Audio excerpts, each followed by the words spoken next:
Viewers welcome back now program जी doctor साहब हुण आपां इस सैगमेंट विच जिस तरह अपने जो दर्शकों के मैसेज आते हैं वो आपां डिस्कस करते हैं ईमेल भी लाते हैं जी डॉक्टर साहब की कहना चाहोगे जो तुहाडे कोल ईमेल है देखो कल साडे एक वीर ने इस यूट्यूब मैसेज ते लिखिया सी अगे भी इस बारे अक्सर पुछया जाता है जी तो मैं इसनूं थोड़ा डिटेल दे विच डिस्कस करना चाहुंदा कि जिवें बहुत सारे पाकिस्तानी भैणां भरावां दा ये कंसर्न हुंदा है भी सिख इन्ने साडे नेड़े ने मजहबी तौर ते भी सिद्धांतां नाल उस धरती उस मिट्टी उस मदरलैंड फादरलैंड उसकी जबान तहजीब सदियां की सांझ तो फिर 47 दे विच ऐसा की होया कि सिख जिहड़े ने वो भिड़े मुसलमानां दे नाल जां सिविल वॉर जां ईवन सिखां दे विच भी ये गल हमेशा ही ये डिबेट हुंदी है भी 47 दे विच की होया भी जिहड़ी सदियां की सांझ सी प्यार दी मुहब्बत दी एक दूसरे दे जिहड़े दुख सुख च आण दी वो अचानक ऐसा की होया कि भी ये जिहड़ा पागलपन जिस नूं जिहड़ा वो अज हुण इस दे उत्ते लिखिया भी जाण लग्या 40-50 साल तो उस ते इवें पर्दा पिया रहा जां पाया रहा जिवें असीं उहदा जिक्र ही नहीं करना चाहुंदे और इस कतलो गारत दे विच जिहड़ा है वो लगभग क्योंकि मारे जिहड़े मारे जांदे ने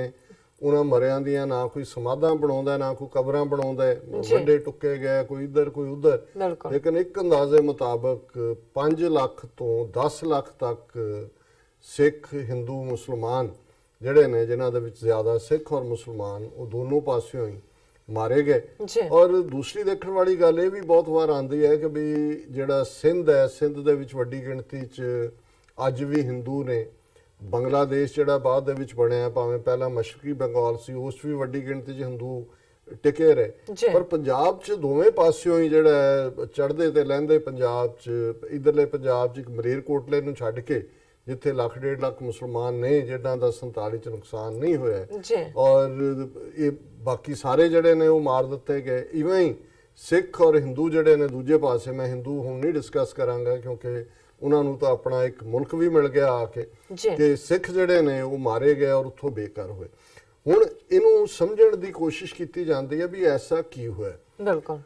और फिर एक सवाल जिहड़ा इहदे नाल जुड़िया ही जिहड़े कई ये चिंतक कहणगे कि भी जे कायदे आज़म मुहम्मद अली जिन्ना होरां ने सिखां नूं ये ऑफर कीती सी कि भी तुसीं पाकिस्तान दे नाल रह लो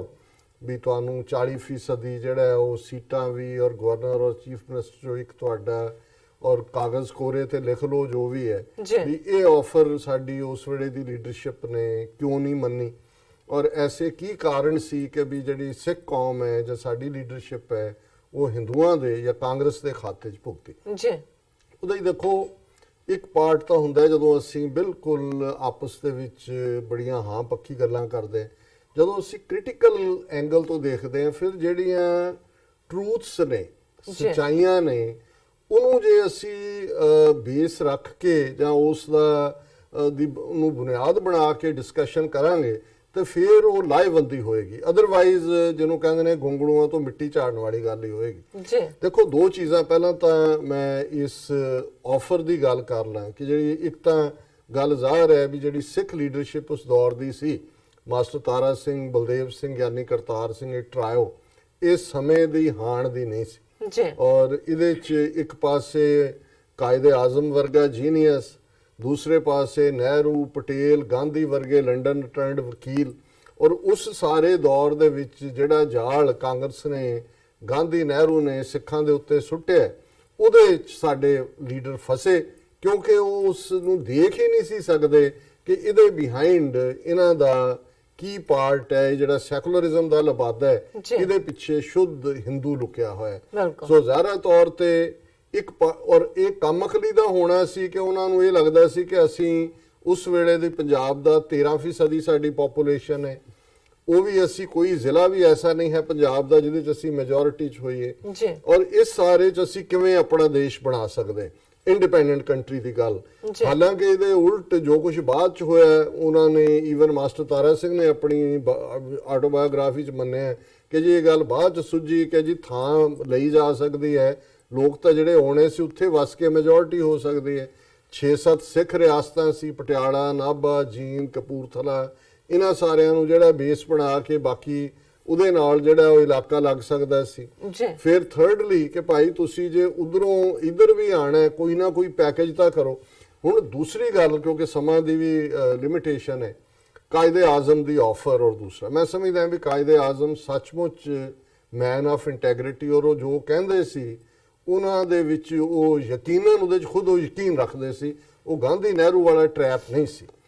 ਪਰ ਜਿਹੜਾ ਖੌਫ 9 ਕਰੋੜ ਮੁਸਲਮਾਨ ਮਾਈਨੋਰਿਟੀ ਨੂੰ ਸੀ ਇੰਡੀਆ 'ਚ, ਹੁਣ ਮੁਸਲਮਾਨ 9 ਕਰੋੜ ਦੇ ਲਗਭਗ ਸਨ, 32-33 ਕਰੋੜ ਦੇ ਵਿੱਚੋਂ ਜਿਹੜਾ ਟੋਟਲ ਪੋਪੂਲੇਸ਼ਨ ਸੀ। ਹੁਣ ਜੇ 9 ਕਰੋੜ ਜਿਹੜੇ ਆਲਮੋਸਟ 1/4 ਪੋਪੂਲੇਸ਼ਨ ਬਣ ਜਾਂਦਾ ਸੀ, ਜੇ ਉਹ ਖੌਫਜ਼ਦਾ ਸਨ ਮੁਸਲਮਾਨ ਕਿ ਵੀ ਹਿੰਦੂ ਮੈਜੋਰਿਟੀ ਦੇ ਥੱਲੇ ਅਸੀਂ ਰਹਿ ਕੇ ਜਦੋਂ ਕੱਲ ਨੂੰ ਆਇਨ ਬਣੇਗਾ, ਦੂਸਰਾ ਬਣੇਗਾ, ਸਾਡਾ ਕੀ ਬਣੇਗਾ। ਸੋ ਸਿੱਖ ਤਾਂ ਵੈਸੇ ਹੀ ਜਿਹੜੇ ਨੇ ਉਹ 80-90 ਲੱਖ ਸੀ, 80 ਲੱਖ ਸੀਗੇ 47 ਦੇ ਪੀਰੀਅਡ ਦੇ ਵਿੱਚ। ਸੋ ਉਹ ਵੈਸੇ ਹੀ ਖੌਫਜ਼ਦਾ ਸੀ, ਉਵੇਂ ਹੀ ਜਿਵੇਂ ਕਿ ਮੁਸਲਮਾਨ ਖੌਫਜ਼ਦਾ ਸੀ ਕਿ ਪਾਕਿਸਤਾਨ 'ਚ ਜਾਣ ਤੋਂ ਬਾਅਦ ਜਾਂ ਰਹਿਣ ਤੋਂ ਅਸੀਂ ਇੱਕ ਬਹੁਤ ਛੋਟੀ ਮਾਈਨੋਰਿਟੀ ਹੋਵਾਂਗੇ। ਔਰ ਸਾਡੇ ਨਾਲ ਜਿਹੜਾ ਫਿਰ ਇਹਦੇ ਨਾਲ ਜੁੜਿਆ ਜਿਹੜੀ ਹਕੀਕਤ ਹੈ ਉਹ ਤੁਹਾਡੀ ਸਾਈਕੋ ਹਿਸਟਰੀ ਹੁੰਦੀ ਹੈ। ਬੇਸ਼ੱਕ ਇਸ ਗੱਲ ਨੂੰ ਅਸੀਂ ਕਦੇ ਵੀ, ਮੈਂ ਜਦੋਂ ਜ਼ੁਲਮ ਕਰਨ ਵਾਲਿਆਂ ਦੀ ਗੱਲ ਕਰਦਾ, ਮੈਂ ਮੁਗਲਾਂ ਦੀ ਗੱਲ ਕਰਦਾ, ਕਿਉਂਕਿ ਉਹ ਹਾਕਮ ਮੁਗਲ ਨੇ, ਲੇਕਿਨ ਉਹ ਮੁਗਲ ਹੋਣ ਦਿੱਲੀ ਦੇ ਵਿੱਚ ਉਸ ਵੇਲੇ ਰੂਲ, ਜਾਂ ਦਰਾ ਖੈਬਰ ਪਾਰ ਤੋਂ ਆਉਣ ਵਾਲੇ ਜਿਹੜੇ ਨੇ ਉਹ ਅਹਿਮਦ ਸ਼ਾਹ ਅਬਦਾਲੀ, ਜਾਂ ਉਸ ਤੋਂ ਬਾਅਦ ਉਹਦਾ ਲੜਕਾ ਹੋਣ, ਦੋਨੋਂ ਹੀ ਧਿਰਾਂ ਜਿਹੜੀਆਂ ਨੇ ਉਹ ਇਸਲਾਮ 'ਚ ਯਕੀਨ ਰੱਖਣ ਵਾਲੇ ਲੋਕਾਂ ਦੀਆਂ ਸੀ। ਸੋ ਇਹਦੇ ਲਈ ਜਦੋਂ ਇੱਕ ਸਦੀ ਦੀ ਤੁਹਾਡੀ ਸਾਈਕੋ ਹਿਸਟਰੀ ਹੋਏ, ਜਿਹਦੇ 'ਚ 5ਵੇਂ ਪਾਤਸ਼ਾਹ ਦੀ ਸ਼ਹਾਦਤ, 10 ਗੁਰੂ ਸਾਹਿਬਾਨ 'ਚੋਂ 2 ਗੁਰੂ ਸਾਹਿਬਾਨ ਸ਼ਹੀਦ ਹੋਏ ਉਸ ਦੌਰ ਦੇ ਵਿੱਚ, ਗੁਰੂ ਗੋਬਿੰਦ ਸਿੰਘ ਸਾਹਿਬ ਦਾ ਸਰਬੰਸ ਜਿਹੜਾ ਉਹਨਾਂ ਦੇ 4 ਪੁੱਤਰ, ਦੂਜਾ। ਸੋ ਇਹ ਹਮੇਸ਼ਾ ਅਸੀਂ, ਬੇਸ਼ੱਕ ਜੂਨ 84 ਨੇ ਸਾਡਾ ਦਿਮਾਗ ਕਾਫੀ ਸਾਫ਼ ਕੀਤਾ ਹੈ, ਕਿਉਂਕਿ ਅਸੀਂ ਹਿੰਦੂਆਂ ਦੇ ਜ਼ੁਲਮ ਦੇਖਣ ਤੋਂ ਬਾਅਦ ਇੰਡੀਅਨ ਰਜੀਮ ਦੇ ਹੁਣ ਅਸੀਂ ਬੈਲੈਂਸ ਆਏ, ਪਰ 47 ਦੇ ਦੌਰ ਤੱਕ ਪਹੁੰਚਦੇ ਆ ਕਿਤੇ ਨਾ ਕਿਤੇ ਉਹ ਸਾਈਕੋ ਹਿਸਟਰੀ ਵੀ ਇੱਕ ਰੋਲ ਪਲੇ ਕਰ ਰਹੀ ਸੀ, ਜਿਹਦੇ ਥੱਲੇ ਇਹ ਖੌਫ ਸੀ ਕਿ ਵੀ ਜੇ ਅਸੀਂ ਕੱਲ ਨੂੰ ਜਿਹੜਾ ਸਾਡਾ, ਅਸੀਂ ਇੱਕ ਮਾਈਨੋਰਿਟੀ ਬਣ ਕੇ ਥੱਲੇ ਚਲੇ ਗਏ ਤੇ ਫਿਰ ਅਸੀਂ, ਸਾਡੇ ਨਾਲ ਉਹੀ ਸਲੂਕ ਨਾ। ਸੋ ਇਹ ਜੋ ਭਾਵੇਂ ਫੀਅਰ ਅਨਫਾਊਂਡਡ ਹੋਣ ਜਾਂ ਅਨਫਾਊਂਡਡ ਸੀ, ਲੇਕਿਨ ਇਹ ਇਸ ਨੂੰ ਸਮਝਣਾ ਜ਼ਰੂਰੀ ਹੈ ਸਾਈਕੋ ਹਿਸਟਰੀ ਨੂੰ, ਕਿਉਂਕਿ ਉਦੋਂ ਤੱਕ 5 ਸਦੀਆਂ ਦੇ ਸਿੱਖ ਇਤਿਹਾਸ ਦੇ ਵਿੱਚ ਹਿੰਦੂਆਂ ਦਾ ਰਾਜ ਨਹੀਂ ਸੀ ਦੇਖਿਆ ਹੋਇਆ। ਔਰ ਜਿਹੜੇ ਦੌਰ 'ਚੋਂ ਗੁਜ਼ਰੇ ਸੀ ਉਹਦੇ 'ਚ ਇਹਨਾਂ ਦਾ, ਇਹ ਜਿਹੜੇ ਨੇ ਕੋ ਸਲੇਵਸ ਨੇ। ਇਸੇ ਲਈ ਜਦੋਂ ਕਾਇਦੇ ਆਜ਼ਮ ਨੇ ਵਾਰਨ ਕੀਤਾ ਹੈ, ਉਹਨਾਂ ਨੇ ਕਿਹਾ ਵੀ Sikhs have seen Hindus as the co slaves. ਅਜੇ ਤੱਕ ਤੁਸੀਂ ਇਹਨਾਂ ਦਾ ਰੀਅਲ ਚਿਹਰਾ ਨਹੀਂ ਦੇਖਿਆ। ਸੋ ਉਹ ਸਮਾਰਟ ਇਨਫ ਸੀ ਟੂ ਸੀ ਥਰੂ ਦੈਮ। ਸਾਡੀ ਲੀਡਰਸ਼ਿਪ ਨਹੀਂ ਸੀ। ਹੁਣ ਅਸੀਂ ਜਿਹੜਾ ਪਾਗਲਪਨ ਸੀ ਉਹਦੇ 'ਚ ਜਿੰਨੀਆਂ ਹੁਣ ਦੋਵੇਂ ਪੰਜਾਬਾਂ ਦੇ ਵਿੱਚ ਇੱਕ ਚੰਗਾ ਕੰਮ ਇਹ ਹੋ ਰਿਹਾ ਹੈ ਕਿ ਕੁਝ ਨੌਜਵਾਨਾਂ ਨੇ, ਇੱਕ ਨੇ ਲਕੀਰ ਪ੍ਰੋਗਰਾਮ ਦੇ ਥੱਲੇ ਇੱਕ ਪੰਜਾਬੀ ਲਹਿਰਾਂ ਪਾਕਿਸਤਾਨ ਦੇ ਵਿੱਚ, ਜਿਹੜੇ ਕਿ ਜਿਨ੍ਹਾਂ ਨੇ 47 ਦਾ ਦੌਰ ਝੱਲਿਆ, ਉਹ ਬਜ਼ੁਰਗ ਭਾਵੇਂ ਕੋਈ 80 ਸਾਲ ਦਾ ਹੈ, ਕੋਈ 90 ਦਾ ਹੈ, ਕੋਈ 60 ਸਾਲ ਦਾ ਹੈ। ਜੇ ਤੁਸੀਂ YouTube ਤੇ ਜਾ ਕੇ ਦੇਖੋ, ਤੁਹਾਨੂੰ ਸੈਂਕੜਿਆਂ ਇੰਟਰਵਿਊ ਦੋਨੋਂ ਪਾਸਿਆਂ ਦੇ ਬਜ਼ੁਰਗਾਂ ਦੇ ਮਿਲਣਗੇ ਕਿ ਜੀ ਅਸੀਂ ਉਧਰ ਕਿੰਨੀ ਮੁਹੱਬਤ 'ਚ ਰਹਿੰਦੇ ਸੀ, ਫਿਰ ਹੋਇਆ ਕੀ 47 'ਚ। ਮੈਂ ਉਹਨਾਂ 'ਚੋਂ ਬਹੁਤ ਸਾਰਿਆਂ ਨੂੰ, ਜਦੋਂ ਵੀ ਮੈਨੂੰ ਵਕਤ ਮਿਲਦਾ ਹੈ, ਮੈਂ ਸੁਣਨ ਕੋਸ਼ਿਸ਼ ਕਰਦਾ, ਕਿਉਂਕਿ ਸਾਡੇ ਜਨਮ ਤੋਂ ਪਹਿਲਾਂ ਦੀ ਗੱਲ ਹੈ। ਲੇਕਿਨ ਉਹਦੇ 'ਚੋਂ ਇੱਕ ਗੱਲ ਜ਼ਾਹਰ ਹੁੰਦੀ ਹੈ ਵੀ 47 ਦੇ ਮਾਹੌਲ 'ਚ ਵੀ ਇਮੀਡੀਏਟ ਪਿੰਡ ਵਾਲਿਆਂ ਨੇ, ਉਹ ਭਾਵੇਂ ਮੁਸਲਮਾਨਾਂ ਦੇ ਪਿੰਡਾਂ 'ਚ ਰਹਿਣ ਵਾਲੇ ਸਿੱਖ ਸਨ ਜਾਂ ਸਿੱਖਾਂ ਦੇ ਪਿੰਡਾਂ 'ਚ ਰਹਿਣ ਵਾਲੇ ਮੁਸਲਮਾਨ ਸਨ, ਉਹਨਾਂ ਨੇ ਪ੍ਰੋਟੈਕਟ ਕਰਨ ਦੀ ਕੋਸ਼ਿਸ਼ ਹੀ ਕੀਤੀ। ਇੱਕ ਤਬਕਾ ਜਿਹਨਾਂ ਨੂੰ ਗੁੰਡੇ ਕੋ, ਲੁਟੇਰੇ ਕੋ, ਬਦਮਾਸ਼ ਕੋ, ਉਹ ਜਦੋਂ ਚੜ ਕੇ ਆ ਜਾਂਦੇ ਸੀ, ਕਾਫੀ ਦੇਰ ਤੱਕ ਪਿੰਡ ਵਾਲੇ ਪ੍ਰੋਟੈਕਟ ਵੀ ਕਰਦੇ ਸੀ, ਪਰ ਜਦੋਂ ਉਹਨਾਂ ਦੇ ਵਸੋਂ ਬਾਹਰ ਹੋ ਜਾਂਦਾ ਸੀ ਤੇ ਉਹ ਕਹਿੰਦੇ ਸੀ ਜੀ ਦੇਖੋ ਹੁਣ ਜਿਹੜਾ ਸਾਡੀਆਂ ਵੀ ਜਾਨਾਂ ਖਤਰੇ 'ਚ ਨੇ ਔਰ ਇਹ ਜਿਹੜਾ ਸਾਡੇ ਲਈ ਨਹੀਂ। ਸੋ ਮੈਂ ਸਮਝਦਾ ਵੀ ਇੱਕ ਤਾਂ ਜਿਹੜੀ ਅਫਵਾਹਾਂ ਦੀ ਔਰ ਨਫ਼ਰਤ ਦੀ ਅੱਗ, ਔਰ ਉਹਦੇ 'ਚ ਕਾਫੀ ਰੋਲ ਮੈਂ ਸਮਝਦਾ ਵੀ ਇਸ ਨਫ਼ਰਤ ਨੇ ਜਿਹੜੀ ਉਸ ਤੋਂ ਪ੍ਰੀਸੀਡਿੰਗ ਈਅਰਸ ਦੇ ਵਿੱਚ ਆਲਰੇਡੀ ਘੁੰਮ ਰਹੀ ਸੀ। ਉਹਦੇ 'ਚ ਹਾਲਾਂਕਿ ਜਦੋਂ ਸਿੱਖਾਂ ਦਾ ਰੋਲ ਬੰਗਾਲ ਦੇ ਵਿੱਚ, ਜਿਹੜਾ ਪਹਿਲੀ ਮੁਸਲਿਮ ਲੀਗ ਦੀ ਸਰਕਾਰ ਉੱਥੇ ਬਣੀ ਜਦੋਂ 36-37 ਦੀਆਂ ਚੋਣਾਂ ਤੋਂ ਬਾਅਦ, ਸੌਰਵਰਦੀ ਸ਼ਾਇਦ ਉਹਨਾਂ ਦੇ ਮੁੱਖ ਚੀਫ ਮਿਨਿਸਟਰ ਸੀ,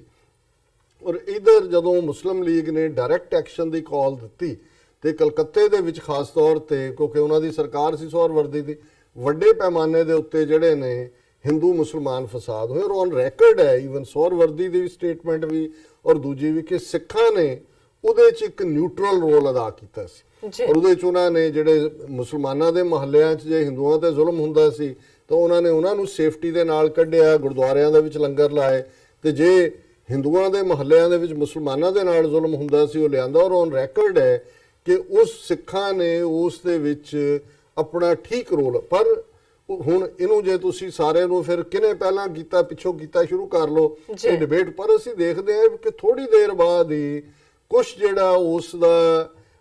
ਉਸ ਇਲਾਕੇ ਦੇ ਵਿੱਚ ਹਰੀਪੁਰ ਹਜ਼ਾਰੇ ਦੀ ਬੈਲਟ ਦੇ ਵਿੱਚ, ਜਾਂ ਮੈਨੂੰ ਹੁਣ ਐਗਜ਼ੈਕਟ ਯਾਦ ਨਹੀਂ ਹੈ, ਉਸ ਕਲਕੱਤਾ ਦੀ ਉਸ ਕਿਲਿੰਗਸ ਤੋਂ ਬਾਅਦ ਬੈਕਲੈਸ਼ ਹੋਇਆ ਔਰ ਉਹਦਾ ਨਤੀਜਾ ਸੀ ਕਿ ਵੀ ਉਹਦੇ 'ਚ ਸਿੱਖਾਂ ਨੇ ਵੀ ਸਫਰ ਕੀਤਾ। ਔਰ ਫਿਰ ਜਦੋਂ ਕਿ ਇੱਕ ਗੱਲ ਚੱਲ ਰਹੀ ਸੀ, ਸਿੱਖ ਇਹ ਸਮਝਦੇ ਸੀ ਵੀ ਉਹਨਾਂ ਨੂੰ ਜਦੋਂ ਉਹਨਾਂ ਨੇ ਆਪਣੀ ਆਫਰ ਵੀ ਕਾਇਦੇ ਆਜ਼ਮ ਦੀ ਨਹੀਂ ਮੰਨੀ ਜਾਂ ਆਪਣਾ ਇੰਡੀਪੈਂਡੈਂਟ ਦੇਸ਼ ਦਾ ਕੇਸ ਵੀ ਬਿਲਟ ਨਹੀਂ ਕੀਤਾ, ਫਿਰ ਸਿੱਖ ਇਹ ਸਮਝਦੇ ਸੀ ਕਿ ਵੀ ਅਸੀਂ ਕਿਸੇ ਪਾਸਿਓਂ ਲੀਕ ਖਿੱਚੀ ਜਾਏ ਅਸੀਂ ਸਫਰ ਕਰਨਾ ਹੀ ਕਰਨਾ ਤੇ ਪੰਜਾਬ ਦੀ ਵੰਡ ਨਾ ਹੋਏ। ਸੋ ਮਤਲਬ ਉਹ ਇਸ ਅਗੇਨ ਲੀਡਰਸ਼ਿਪ ਇਸ ਗੱਲ ਨੂੰ ਸਮਝ ਨਹੀਂ ਸੀ ਪਾ ਰਹੀ ਕਿ ਵੀ ਇਹ ਜਿਹੜੇ ਆਲਰੇਡੀ ਫੈਸਲੇ ਜਦੋਂ ਹੋਏ ਹੁੰਦੇ ਨੇ ਜਾਂ ਉਸ ਲਾਈਨ ਤੇ ਗੱਲ ਚੱਲ ਰਹੀ ਹੁੰਦੀ ਹੈ ਵੀ ਤੁਸੀਂ ਕਹੋ ਜੀ ਸਾਡੇ ਕੋਲ ਅਸੀਂ ਇੰਨੇ ਆ ਅਸੀਂ ਰੋਕ ਦੇਾਂਗੇ, ਅਸੀਂ ਇਹ ਨਹੀਂ ਹੋਏਗਾ। ਸੋ ਇਹਦੇ ਬਾਵਜੂਦ ਇੱਕ ਗੱਲ ਦਾ ਇਹ ਵੀ ਧਿਆਨ ਰਹੇ ਕਿ ਕੋਈ ਇਹ ਨਹੀਂ ਹੈ ਕਿ 47 ਤੋਂ ਪਹਿਲਾਂ ਸਿੱਖਾਂ ਨੇ ਮੁਸਲਮਾਨਾਂ ਦੇ ਨਾਲ ਰਲ ਕੇ ਹਕੂਮਤ ਨਹੀਂ ਸੀ ਕੀਤੀ। ਪੰਜਾਬ ਦੇ ਵਿੱਚ ਜਿਹੜੀਆਂ ਦੋ ਹਕੂਮਤਾਂ ਯੂਨੀਅਨਿਸਟ ਪਾਰਟੀ ਦੀਆਂ ਬਣੀਆਂ, ਜਿਨ੍ਹਾਂ ਦੇ ਵਿੱਚ ਪਹਿਲਾਂ ਸਰ ਸਿਕੰਦਰ ਹਯਾਤ ਖਾਨ ਟਿਵਾਣਾ, ਫਿਰ ਸਰ ਖਿਜਰ ਹਯਾਤ ਖਾਨ ਟਿਵਾਣਾ, ਜਿਹੜੇ 47 ਦੇ ਵਿੱਚ ਚੀਫ ਮਿਨਿਸਟਰ ਸੀ, ਬਾਅਦ ਚ ਰਿਜ਼ਾਈਨ ਕਰਕੇ ਉਹਨਾਂ ਨੇ ਜਿਹੜਾ ਉਹ ਮੁਸਲਿਮ ਲੀਗ ਜੁਆਇਨ ਕੀਤੀ।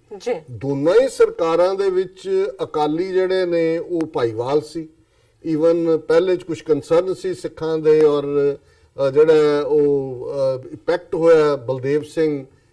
ਜਿਹੜਾ ਉਹ ਸਿਕੰਦਰ ਹਯਾਤ ਖਾਨ ਪੈਕਟ, ਉਹਨਾਂ 'ਚ ਕੁਝ ਇਸ਼ੂ ਸੀ ਜਿਹੜੇ ਉਹਨਾਂ ਨੇ ਮਨਵਾਏ। ਔਰ ਉਹਨਾਂ ਦੇ ਵਿੱਚ ਸਵਰਨ ਸਿੰਘ ਵੀ ਮਿਨਿਸਟਰ ਰਿਹਾ, ਉਹਨਾਂ ਵਜ਼ੀਰੀਆਂ ਦੇ ਵਿੱਚ ਬਲਦੇਵ ਸਿੰਘ ਵੀ ਮਿਨਿਸਟਰ ਰਿਹਾ, ਗਿਆਨੀ ਕਰਤਾਰ ਸਿੰਘ ਵੀ ਮਿਨਿਸਟਰ ਰਿਹਾ। ਸੋ ਆਲਰੇਡੀ ਸਾਂਝੇ ਪੰਜਾਬ ਦੇ ਵਿੱਚ 47 ਤੋਂ ਪਹਿਲਾਂ ਸਿੱਖਾਂ ਦੀ ਇਹ ਨਹੀਂ ਵੀ ਗਰਾਊਂਡ ਲੈਵਲ ਤੇ ਸਾਡੀ ਇੱਕ ਦੂਜੇ ਦੇ ਨਾਲ ਅੰਡਰਸਟੈਂਡਿੰਗ ਸੀ, ਲੋਕ ਇੱਕ ਦੂਜੇ ਨੂੰ ਮੁਹੱਬਤ ਕਰਦੇ ਸੀ। ਈਵਨ ਗਵਰਨਮੈਂਟ ਲੈਵਲ ਤੇ ਵੀ ਜਿਹੜਾ ਉਹ ਖਾਸ ਤੌਰ ਤੇ ਜਿਹੜੀ ਕਿਸਾਨ ਲੌਬੀ ਸੀ, ਫਾਰਮਰ ਸੀ, ਕਿਉਂਕਿ ਯੂਨੀਅਨਿਸਟ ਪਾਰਟੀ ਦੇ ਵਿੱਚ ਮੋਸਟਲੀ ਵੱਡੇ ਜ਼ਿਮੀਂਦਾਰ ਸੀ ਜਿਹੜੇ ਮੁਸਲਮਾਨਾਂ ਚੋਂ ਵੀ ਸਨ, ਔਰ ਇਧਰੋਂ ਸਿੱਖ ਪਾਰਟੀਆਂ, ਅਕਾਲੀ ਦਲ ਔਰ ਈਵਨ ਹਿੰਦੂ ਜਿਹੜੇ ਸੀ ਕਾਂਗਰਸ ਦੇ ਥੱਲੇ, ਉਹਨਾਂ ਕੋਲ ਵੀ ਕੋਈ ਚੋਇਸ ਨਹੀਂ ਸੀ ਰਾਦਰ ਦੈਨ ਸਪੋਰਟਿੰਗ ਇਟ। ਸੋ ਮੈਂ ਸਮਝਦਾ ਵੀ ਉਸ ਦੌਰ ਦੇ ਵਿੱਚ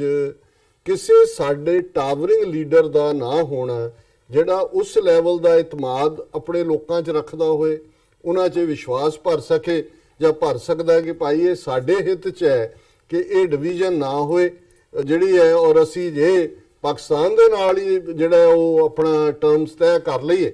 ਜਾਂ ਕੋਈ ਹੋਰ ਆਲਟਰਨੇਟਿਵ ਜਿਹੜਾ ਉਸ ਦਾ ਜੇ ਉਹਨਾਂ ਦੇ ਕੋਲ ਦੂਜਾ ਤੀਜਾ ਬਦਲ ਹੁੰਦਾ। ਸੋ ਮੈਂ ਸਮਝਦਾ ਵੀ ਇਸ ਸਾਰੇ ਖੌਫ, ਫੀਅਰ, ਅਨਸਰਟਨਟੀ ਤੇ ਇਹ ਹੁਣ ਹਮੇਸ਼ਾ ਹੀ ਇੱਕ ਡਿਬੇਟ ਹੈ ਕਿ ਮਾਰ-ਤਾੜ ਇੱਧਰ ਸ਼ੁਰੂ ਹੋਈ ਕਿ ਪਰ ਇਹਦੇ 'ਚ ਇੱਕ ਕੋਈ ਸ਼ੱਕ ਦੀ ਗੱਲ ਨਹੀਂ ਹੈ, ਕਿਉਂਕਿ ਮਾਸਟਰ ਤਾਰਾ ਸਿੰਘ ਨੇ ਫਿਰ ਕਾਂਗਰਸ ਦੇ ਢਹਿ ਚੜ੍ਹ ਕੇ ਪਾਕਿਸਤਾਨ ਦਾ ਖੁੱਲ੍ਹ ਕੇ ਵਿਰੋਧ ਕੀਤਾ ਔਰ ਲਾਹੌਰ ਦੀ ਅਸੈਂਬਲੀ ਦੇ ਵਿੱਚ ਜਦੋਂ ਕਿ ਇਸ ਮੁੱਦੇ ਦੇ ਉੱਤੇ ਮਾਸਟਰ ਤਾਰਾ ਸਿੰਘ ਨੇ ਤਲਵਾਰ ਲਹਿਰਾ ਕੇ, ਇਹ ਫਰਵਰੀ 47 ਦੀ ਗੱਲ ਹੈ, ਪਾਕਿਸਤਾਨ ਮੁਰਦਾਬਾਦ ਦੇ ਨਾਅਰੇ ਲਾਏ ਕਰਾਊਡ ਦੇ ਸਾਹਮਣੇ ਵੀ। ਔਰ ਉਸ ਭੜਕਾਟ ਦਾ ਇਮੀਡੀਏਟ ਨਤੀਜਾ ਸੀ ਕਿ ਮਾਸਟਰ ਤਾਰਾ ਸਿੰਘ ਦੇ ਆਪਣੇ ਇਲਾਕੇ ਰਾਵਲਪਿੰਡੀ ਦੇ ਵਿੱਚ, ਹਰਿਆਲ ਪਿੰਡ ਸੀ ਉਹਨਾਂ ਦਾ ਰਾਵਲਪਿੰਡੀ 'ਚ, ਜਿਹੜੀ ਸਿੱਖਾਂ ਦੇ ਖਿਲਾਫ ਜਿਹੜੀ ਹੈ ਔਰ ਹਿੰਦੂਆਂ ਦੇ ਖਿਲਾਫ ਵੀ ਬਹੁਤ ਜ਼ਬਰਦਸਤ ਵਾਇਲੈਂਸ ਹੋਈ।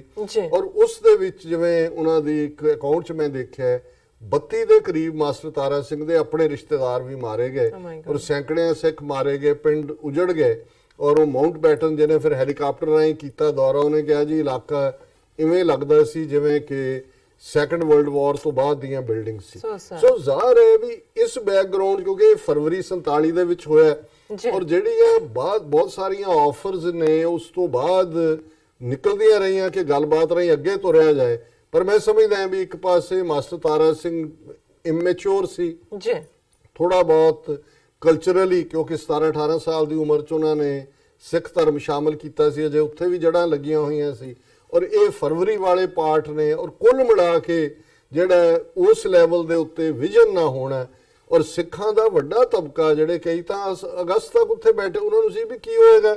ਨਵੀਂ ਸਰਕਾਰ ਆਏਗੀ, ਅਸੀਂ ਮਾਲੀਆ ਅੱਗੇ ਉਹਨਾਂ ਨੂੰ ਦਿੰਨੇ ਆ ਅੰਗਰੇਜ਼ਾਂ ਨੂੰ, ਫਿਰ ਇਹਨਾਂ ਨੂੰ ਦੇਣ ਲੱਗ ਜਾਾਂਗੇ। ਸੋ ਲੇਕਿਨ ਫਿਰ ਇਹ ਜਿਹੜੀ ਕਦੋਂ ਕਿਵੇਂ ਸ਼ੁਰੂ ਹੋਈ ਕਿ ਜੀ ਇਹ ਇੱਕ ਪਾਸਿਓਂ ਇਹ ਸਾਫ਼ ਕਰ ਦਿਓ, ਇਹ ਫਿਰ ਜਿਹੜੀ ਹਿੰਸਾ ਹੁੰਦੀ ਹੈ, ਅਫਵਾਹਾਂ, ਇਹਦੇ ਨਾਲ ਸਭ ਕੁਝ ਜੁੜਿਆ ਹੋਇਆ, ਉਸ ਸਭ ਦਾ ਨਤੀਜਾ ਸੀ ਕਿ ਇਵੈਂਚੁਅਲੀ ਅਸੀਂ ਦੋਨੋਂ ਪਾਸੇ ਪਾਗਲਪਨ ਦੀਆਂ ਹੱਦਾਂ ਲੰਘ ਦਿੱਤੀਆਂ। ਇਹ ਵੱਖਰੀ ਗੱਲ ਹੈ ਕਿ ਵੀ ਜਿਹੜਾ ਗ੍ਰਾਸ ਰੂਟ ਲੈਵਲ ਦੇ ਉੱਤੇ ਸਾਡੀ ਮੁਹੱਬਤ, ਸਾਡਾ ਪਿਆਰ ਹੈ, ਜਦੋਂ ਅੱਜ ਵੀ ਅਸੀਂ ਉਹਨੂੰ ਕੋਈ ਵੀ ਜਸਟੀਫਾਈ ਨਹੀਂ ਕਰ ਸਕਦਾ 47 ਦੇ ਪਾਗਲਪਨ ਨੂੰ। ਸੋ ਜਿੰਨੀ ਇੱਕ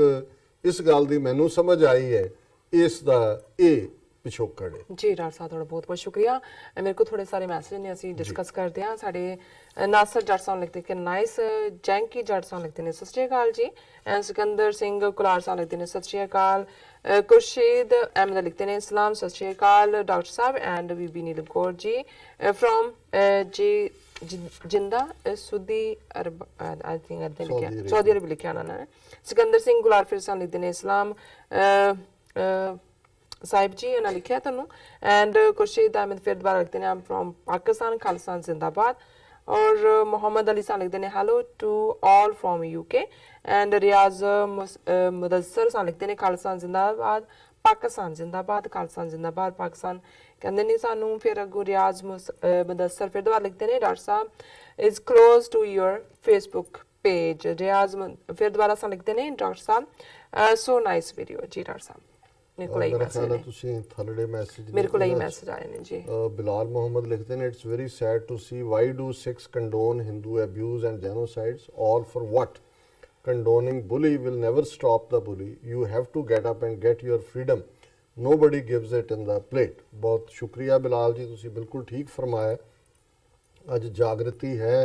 ਇੱਕ ਜਨਰੇਸ਼ਨ ਸਾਡੀ ਲੜੀ 1984 ਤੋਂ 1994-95 ਤੱਕ, ਪਰ ਹੁਣ ਅਗਲੀ ਜਨਰੇਸ਼ਨ ਵੀ ਜਿਹੜੀ ਹੈ ਉਹ ਅਵੇਅਰ ਹੈ ਵੀ ਕੀ ਹੋ ਰਿਹਾ। ਔਰ ਉਹਨਾਂ ਨੇ ਕਿਹਾ ਕਿ I was born in Pakistani Punjab, wherever I see my Sikh brothers I always feel warmth towards them, Sikhs are my Punjabi brothers, love from Atlanta to all Sikhs। ਬਹੁਤ ਸ਼ੁਕਰੀਆ ਬਿਲਾਲ ਜੀ, ਅਸੀਂ ਵੀ ਇਵੇਂ ਹੀ ਮਹਿਸੂਸ ਕਰਦੇ ਹਾਂ ਜਿਵੇਂ ਅਸੀਂ ਆਪਣੇ ਭੈਣ ਭਰਾ ਹੈ, ਲੇਕਿਨ ਇਹ ਜਿਹੜੀਆਂ ਨਫ਼ਰਤ ਦੀਆਂ ਕੰਧਾਂ ਨੇ ਇਹ ਹੁਣ ਟੱਟ ਰਹੀਆਂ ਨੇ ਆਲਮੋਸਟ। ਔਰ ਕਰਤਾਰਪੁਰ ਕੋਰੀਡੋਰ ਇੱਕ ਸਿੱਖਾਂ ਲਈ ਵੀ ਆਈ ਓਪਨਰ ਹੋਇਆ, ਔਰ 34 ਸਾਲ 'ਚ ਜਿਹੜਾ ਹਿੰਦੂਤਵੀ ਸਰਕਾਰਾਂ ਦਾ ਰੋਲ ਹੈ ਉਹਨੇ ਵੀ ਸਾਡੇ 'ਚੋਂ ਬਹੁਤ ਸਾਰਿਆਂ ਨੂੰ ਸਿਆਣੇ ਬਣਾਇਆ। ਵਾਰੀਅਰ ID ਤੋਂ ਹੈ India is going down soon, all people of India will be free from Hindutva, free Nagaland, Mizoram, Manipur, Assam, Khalsa and Kashmir। बहुत बहुत शुक्रिया वारियर जी, ਤੁਹਾਡੇ ਮੂੰਹ 'ਚ ਘਿਓ ਸ਼ੱਕਰ। ਆਰਿਸ਼ ਕਿਆਨੀ ਲਿਖਦੇ ਨੇ ਜਿਹੜੇ ਜਿਹੜੇ ਮੇਰੇ ਵੀਰ ਪਸੰਦ ਕਰਦੇ ਸੱਚ ਸੁਣਨਾ ਉਹ ਸਭ ਜ਼ਰੂਰ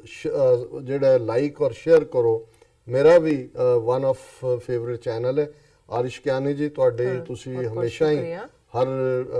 ਵੀਡੀਓ ਦੇ ਥੱਲੇ ਤੁਹਾਡਾ ਕਮੈਂਟ ਵੀ ਹੁੰਦਾ ਹੈ ਔਰ ਤੁਸੀਂ ਬਹੁਤ ਸਾਡਾ ਹੌਸਲਾ ਵਧਾਉਂਦੇ ਹੋ। ਬਹੁਤ ਬਹੁਤ ਸ਼ੁਕਰੀਆ। ਕਾਲਾ ਸਿੰਘ ਡਾਕਟਰ ਸਾਹਿਬ ਵਾਹਿਗੁਰੂ ਜੀ ਕਾ ਖਾਲਸਾ ਵਾਹਿਗੁਰੂ ਜੀ ਕੀ ਫਤਿਹ। ਬਹੁਤ ਸ਼ੁਕਰੀਆ ਵੀਰ ਜੀ। ਔਰ ਫਿਰ ਜਿਹੜਾ ਹੈ ਉਹ ਬਿਲਾਲ ਮੁਹੰਮਦ ਜੀ ਦਾ ਮੈਸੇਜ ਥੱਲੇ ਰਿਪੀਟ ਹੋਇਆ। ਉੱਪਰ ਵੀ ਵਹੀਦ ਜ਼ਫਰ ਉਹਨਾਂ ਨੇ ਲਿਖਿਆ ਕਿ ਡਾਕਟਰ ਸਾਹਿਬ ਤੁਹਾਡਾ प्रोग्राम बहुत अच्छा है, हम सब दोस्त जर्मनी फ्रैंकफर्ट से देखते हैं। पाकिस्तान जिंदाबाद, खालिस्तान जिंदाबाद। बहुत शुक्रिया। मेरा ख्याल है ਤੁਹਾਡਾ ਵੀ ਹੁਣ ਬ੍ਰੇਕ ਦਾ ਟਾਈਮ ਜੀ। ਡਾਕਟਰ ਸਾਹਿਬ ਥੱਲੇ ਨੇ ਬ੍ਰੇਕ ਤੋਂ ਪਹਿਲਾਂ ਅਸੀਂ ਦੱਸਦੀ ਆਪਣੇ ਦਰਸ਼ਕਾਂ ਨੂੰ ਦੱਸਦੀ ਹੈ ਕਿ ਤੁਸੀਂ YouTube ਤੇ ਜਾ ਕੇ TV84 ਦੇ ਚੈਨਲ ਨੂੰ ਵੱਧ ਤੋਂ ਵੱਧ ਸਬਸਕ੍ਰਾਈਬ ਕਰੋ, ਬਿਕੋਜ਼ ਸਾਡਾ ਜੋ ਚੈਨਲ ਹੈ ਉਹ ਇਸ ਟਾਈਮ ਵੈਸੇ ਤੇ ਚੱਲ ਰਿਹਾ TV84.tv ਲਾਈਵ ਸਟ੍ਰੀਮ ਤੇ ਚੱਲ ਰਿਹਾ ਔਰ ਬਾਕੀ ਸਾਰੇ ਗੈਜ਼ਟ ਤੇ ਵੀ ਚੱਲ ਰਿਹਾ, ਔਰ ਅਸੀਂ ਚਾਹਾਂਗੇ ਕਿ YouTube ਤੇ ਜਾ ਕੇ ਤੁਸੀਂ ਇਸ ਨੂੰ ਵੱਧ ਤੋਂ ਵੱਧ ਸਬਸਕ੍ਰਾਈਬ ਵੀ ਕਰੋ। ਇਹ ਵੀ ਦੱਸ ਦਈਏ ਜੋ ਸਾਡੇ ਪ੍ਰੋਗਰਾਮ ਦਾ ਸਮਾਂ ਹੈ 7:30 ਤੋਂ ਲੈ ਕੇ 9 ਵਜੇ ਤੱਕ ਹੈ। ਸੋ ਕੀਪ ਵਾਚਿੰਗ TV84। ਮਿਲਦੇ ਆ ਛੋਟੇ ਜਿਹੇ ਬ੍ਰੇਕ ਤੋਂ ਬਾਅਦ।